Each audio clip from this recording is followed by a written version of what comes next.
since so many of our questions have been referred to the DOJ and to the White House counsel's office, I'm sure you can understand that we're in sort of information blackout where DOJ refers us to the special counsel.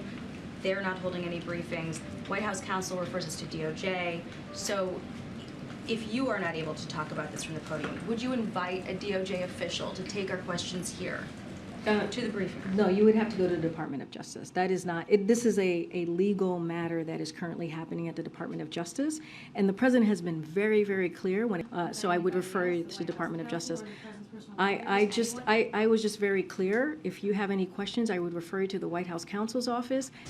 We're just not getting a lot of questions. Go ahead. Sorry, but on questions that you should be able to answer here that shouldn't have to go to any other agency or entity, can you tell us if there's any sort of assessment that has been planned or launched to determine if national security has been jeopardized at all? Again, that's for the Department of Justice. Why is it a DOJ question? And let's be clear, it's not your decision to make on what I can or can't answer from here. What I'm telling you is that we are respecting the process. We are. Or with any other intelligence again, agency? I would refer you. I would. It's very clear. I just laid out. There should be no confusion here. There is a legal process. To be clear, my question's about procedures here at the White House and not about anything specific related to the DOJ investigation.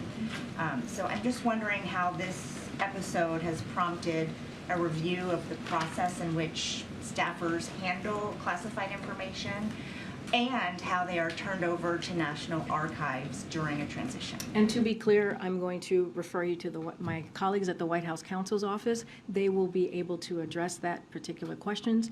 I'm just not going to address something that is even related to an ongoing legal process. Why not? I mean, I'm having a hard time understanding why I just said, questions about procedure.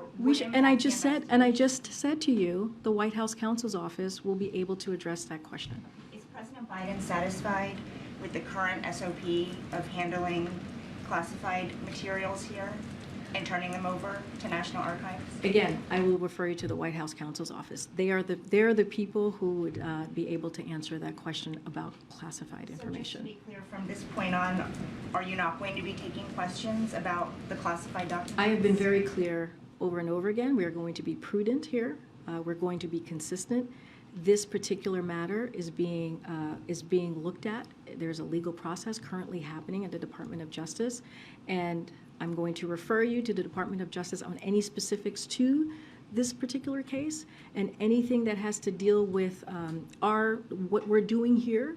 I would refer you to the White House counsel's office. I had asked you last Friday, and I know that there was a formal request from the WHCA to have Richard Sauber come to the briefing and take questions. To follow up on that, would you commit to having the White House counsel come here and take questions? That is something that I would refer you to the White House counsel's office. They have been engaged with all of you. I would refer you to the White House counsel's office on this, and any specifics to the ongoing legal matter, I would refer you to the Department of Justice.